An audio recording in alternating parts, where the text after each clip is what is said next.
Hello everyone, this is Sonakshi Priya और आज हम बात करेंगे मोनोसेक्राइड के बहुत सारे प्रॉपर्टीज़ के बारे में। जैसे इसका दो मेन प्रॉपर्टीज़ पढ़ना है, फिजिकल प्रॉपर्टीज़ और केमिकल प्रॉपर्टीज़।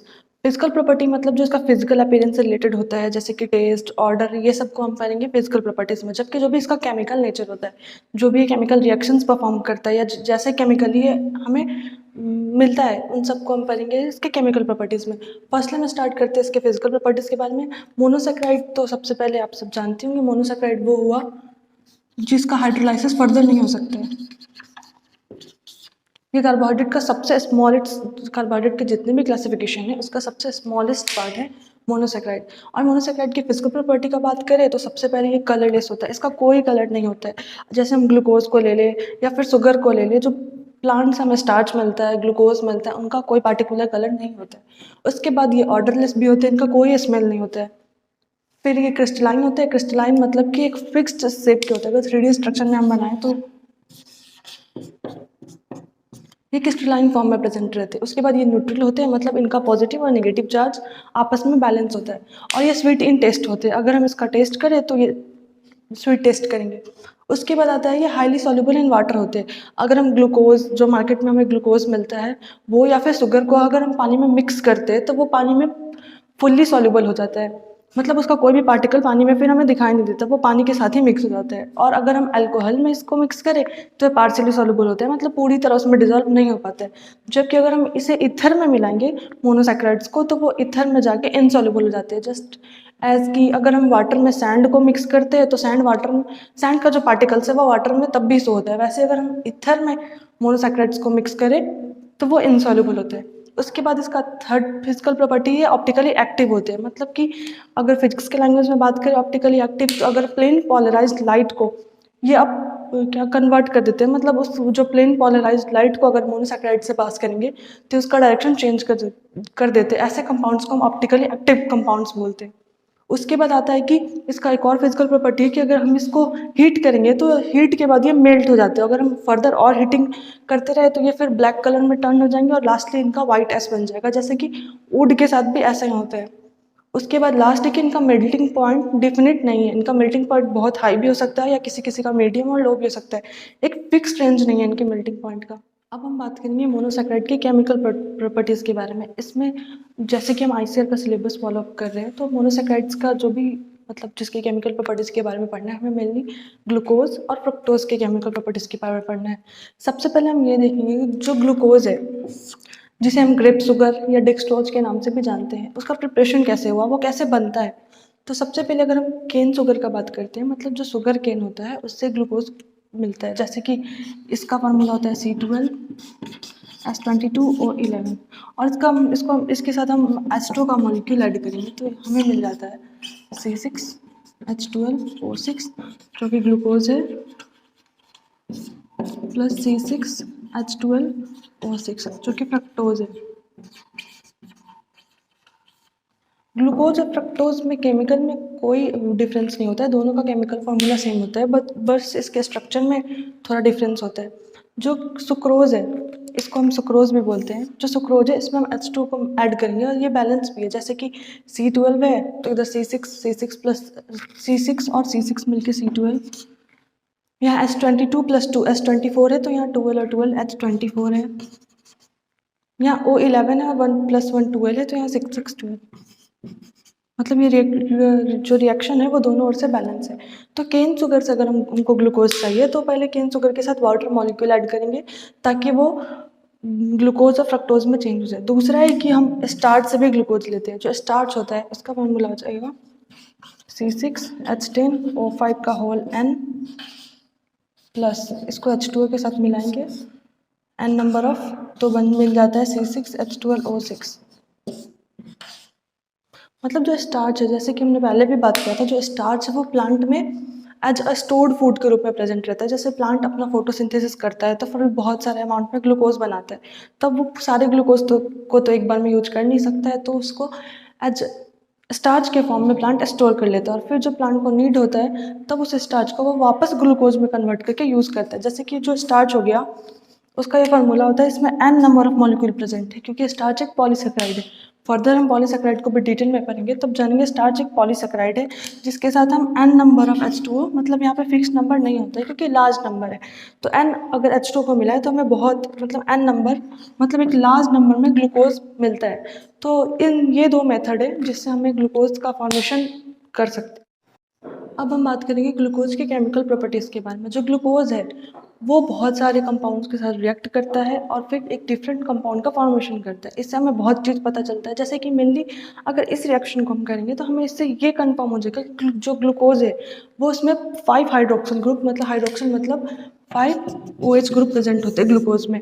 ये रिएक्शन इस बात को प्रूव कर देता है। जैसे कि अगर इस रिएक्शन को फर्स्टली हम एसिटाइलेशन बोलते हैं। एसिटाइलेशन में क्या होता है, जो ग्लूकोज मॉलिक्यूल है वो एसिटाइल क्लोराइड मतलब एसिटाइल के साथ क्लोरीन जुड़ा हो, या फिर एसिटिक एनहाइड्राइड, एनहाइड्राइड मतलब जहाँ वाटर मॉलिक्यूल का लैक हो। तो एसिटिक एनहाइड्राइड या एसिटिक क्लोराइड के साथ अगर हम ग्लूकोज को रिएक्ट कराते हैं तो हमें जो कंपाउंड मिलता है उसका नाम या तो पेंटाएसिटाइल होता है या तो ग्लूकोज पेंटाएसीटेट होता है। तो सबसे पहले हम देखेंगे यहाँ ग्लूकोज मॉलिक्यूल का स्ट्रक्चर है। CHO, ऊपर एल्डिहाइड ग्रुप ऐड है। ग्लूकोज में ऊपर अल्डिहाइड ग्रुप ऐड होता है, जबकि फ्रक्टोज में ऊपर कीटोन ग्रुप ऐड होता है। तो CHO अल्डिहाइड ग्रुप ऐड है, फिर CHOH का 4 मॉलिक्यूल और CH2OH लास्टली। फिर हम देखेंगे यहाँ एसिटाइल क्लोराइड है, उसका 5 मॉलिक्यूल लिया है, CH3COCl। और इस दोनों का जब रिएक्शन कराएंगे तो 5 HCl रिमूव हो जाएगा और CHO और CHO CH3 का 4 मॉलिक्यूल मिलेगा, फिर CH2CO CH3 का 1 मॉलिक्यूल, मतलब ये पूरा मिला के पेंटाएसिटाइल क्लोराइड हो जाएगा। इस रिएक्शन को अगर हम डिटेल में देखें कि कैसे हुआ तो ये है।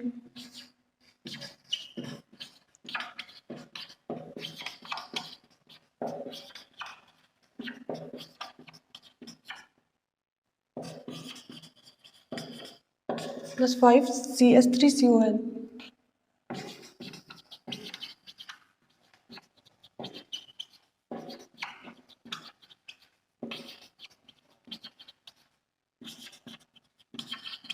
इन दोनों को हम रिएक्ट कराएं तो इसमें इसका जो H है वो इसके Cl के साथ रिमूव हो जाएगा। वैसे इसका H इसके Cl के साथ, इसका H इसके Cl के साथ, वैसे ये H और ये H भी इसके Cl के साथ रिमूव हो जाएगा, मतलब 5 HCl रिमूव हो जाएगा।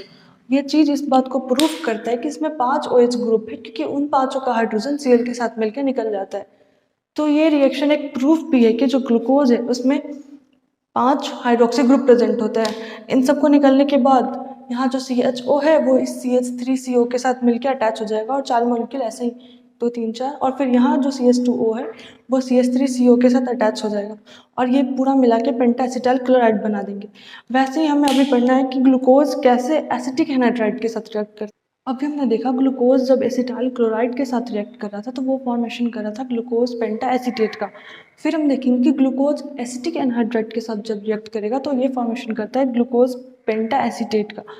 तो फिर ये ग्लूकोज का मॉलिक्यूल है, C6H12O6 का स्ट्रक्चर फार्मूला है, ये एसिटिक एनहाइड्राइड है और ये ग्लूकोज पेंटाएसीटेट है। अगर ये रिएक्शन हम कराएंगे तो इस रिएक्शन को अगर हम डिटेल में देखें तो सिर्फ हम CHOH को अगर लें यहाँ से और यहाँ से, इसका 5 मॉलिक्यूल है तो सिर्फ अभी 1 मॉलिक्यूल का बात करेंगे, CH3CO, फिर से ये CH बीच में O है, फिर है CH3CO। यहाँ से H का रिमूवल होगा पहले की तरह और यहाँ से CH3CO का, और ये दोनों हट जाएगा तो फिर यहाँ पे बस बचेगा CHO.COCH3 जो कि यहाँ पे प्रेजेंट है। तो यहाँ पे जो निकल गया वो बचा CH3COOH हेयर। तो यहाँ भी हमने देखा कि जो ग्लूकोज मॉलिक्यूल है उससे यहाँ पे जो 4 हाइड्रोक्सी ग्रुप प्रेजेंट है और 1 हाइड्रोक्सी ग्रुप यहाँ पे, तो इनसे जब 5 एसिटिक एनहाइड्रेट का रिएक्शन कराएंगे तो हमें ग्लूकोज पेंटाएसीटेट मिल जाएगा, जहाँ पे 4 यहाँ पे बना और 1 यहाँ पे, और 5 एसिटिक एसिड, CH3CO को हम एसिटिक एसिड बोलते हैं। 5 एसिटिक एसिड का रिमूवल हुआ। तो ये रिएक्शन और फिर इसके पहले हमने जो रिएक्शन देखा था एसिटाइल क्लोराइड वाला, ये दोनों रिएक्शन प्रूव करते जो ग्लूकोज है उसमें 5 ही हाइड्रोक्सी ग्रुप प्रेजेंट है, मतलब कि OH ग्रुप 5 प्रेजेंट है ग्लूकोज के स्ट्रक्चर में।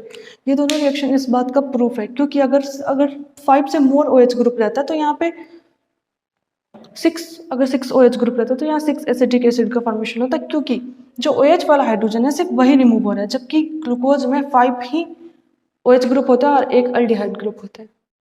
अब हम ग्लूकोज के दूसरे केमिकल प्रॉपर्टीज जो कि रिएक्शन विद फॉस्फोरस पेंटाक्लोराइड, इस बारे में पढ़ेंगे। ये भी जो केमिकल प्रॉपर्टी है ग्लूकोज का, ये भी यही बताता है कि ग्लूकोज जो मॉलिक्यूल होता है इसमें 5 हाइड्रोक्सी ग्रुप प्रेजेंट है। तो एग्जाम पॉइंट ऑफ व्यू से अगर बहुत इंपॉर्टेंट है, अगर सेमेस्टर पेपर में या फिर जो भी एग्जाम्स है उसमें अगर ये पूछे कि ऐसे रिएक्शंस के बारे में बताइए जिससे ये प्रूफ होता है कि जो ग्लूकोज है उसमें 5 हाइड्रोक्सी ग्रुप प्रेजेंट होते हैं, तो हम ये रिएक्शन और जो इसके पहले हमने पढ़ा एसिटाइलेशन, इस दोनों रिएक्शन को मेंशन कर सकते हैं। ये रिएक्शंस टफ नहीं है, इन रिएक्शंस को बस यही कि इन्हें याद करने की जगह हम इन्हें तोड़ तोड़ के सॉल्व करें तो ये ज़्यादा अच्छे से समझ में आएगा। तो यहाँ हम देखते हैं, पहले ग्लूकोज है, उसका स्ट्रक्चर है, उसके बाद है फास्फोरस पेंटाक्लोराइड, मतलब फास्फोरस के साथ पेंटाक्लोराइड मतलब 5 क्लोरीन बॉन्ड अटैच है, 5 क्लोराइड अटैच है फास्फोरस के साथ, फास्फोरस पेंटाक्लोराइड, उसका 5 मॉलिक्यूल लेंगे।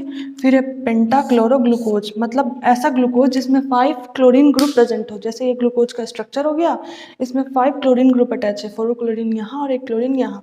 फिर इसका जो मेन प्रोडक्ट है वो है पेंटाक्लोरोग्लूकोज, और जो मेन प्रोडक्ट के अलावा बाकी जो प्रोडक्ट्स बनते हैं रिएक्शन में उन्हें हम बाय प्रोडक्ट बोलते हैं। तो जैसे यहाँ पे हो गया 5POCl3 जिसको हम फास्फोरस ऑक्सीक्लोराइड बोलते हैं, फास्फोरस ऑक्सी, ऑक्सीजन और क्लोराइड, और उसके साथ हमें 5 हाइड्रोजन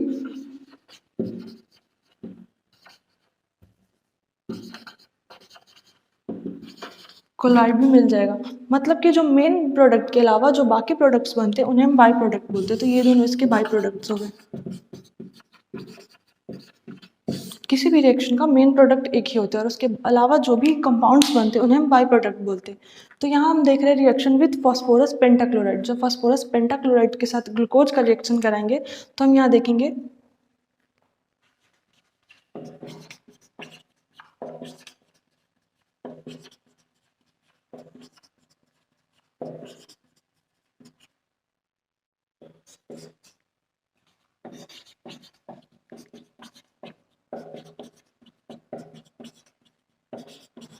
इस रिएक्शन को अगर हम डिटेल में देखें तो यहाँ ग्लूकोज का हमने स्ट्रक्चर को ओपन किया है तो C6 मॉलिक्यूल, इसका 6 जो कार्बन है वो ओपन हो गया, और PCl5 का 5 मॉलिक्यूल लेना था इस रिएक्शन में। यहाँ पे PCl5 का मॉलिक्यूल 5 ही क्यों लेंगे, ताकि हम जो रिएक्शन है उसको बैलेंस कर पाए।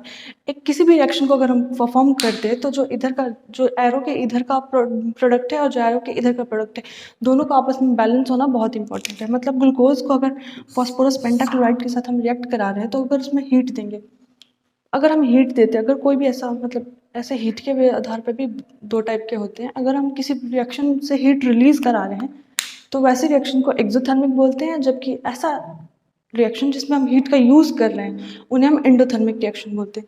तो इस रिएक्शन में हम हीट का यूज़ करें तो एक एंडोथर्मिक रिएक्शन हो गया, और जबकि इसमें अगर हीट यहाँ पर रिलीज हो जाता आफ्टर रिएक्शन तो इसे हम एक्सोथर्मिक रिएक्शन बोलते हैं। तो फिर हम देखते हैं कि ग्लूकोज का अगर हम स्ट्रक्चर खोलेंगे तो ये CHOH 4 बार आ जाएगा, CHO CH2OH आ जाएगा। फिर अगर हम 5 PCl5 ले रहे हैं तो यहाँ 5 PCl5 आ गया। और दोनों को रिएक्ट कराएंगे तो सबसे पहले जो H है ग्लूकोज वाला वो इसके क्लोरीन के साथ बाहर रिमूव हो जाएगा। फिर दूसरा इसका बाई प्रोडक्ट बनता है POCl3, तो यहाँ का P, फिर ये O, और इसमें से 3 क्लोरीन रिलीज हो जाएगा POCl3। फिर तीसरा रिलीज होगा CHO CHCl, यहाँ CH बचा और यहाँ का एक क्लोरीन अभी भी बचा हुआ है तो CHCl। इस हिसाब से अगर इसका रिएक्शन हम ऐसे तोड़ के देखेंगे तो ये मेन प्रोडक्ट बन जाएगा। तो हम इस रिएक्शन में अगर ज़्यादा कन्फ्यूजन है तो इसका बस मेन प्रोडक्ट याद करेंगे, फिर 2 बाई प्रोडक्ट बन रहा है जो कि बहुत ईजी अगर हम इसे तोड़ के सॉल्व करें तो इसका और भी सारे केमिकल प्रॉपर्टीज़ के बारे में अभी ग्लूकोज के पढ़ना है। जैसे कि इसका रिडक्शन रिएक्शन ऐसा होता है, एक ऑक्सीडेशन भी होता है, रिडक्शन होता है, रिडॉक्स होता है। तो रिडक्शन रिएक्शन ऐसा होता है जिसमें हाइड्रोजन का रिमूवल होता है, आई मीन ऑक्सीजन का रिमूवल होता है, हाइड्रोजन का एडिशन होता है। ऐसे रिएक्शन को रिडक्शन रिएक्शन बोलते हैं। तो नेक्स्ट वीडियो में हम और भी केमिकल प्रॉपर्टीज़ के बारे में पढ़ेंगे। तब तक के लिए चैनल को लाइक कीजिए, सब्सक्राइब कीजिए और वीडियो को शेयर कीजिए। Thank you.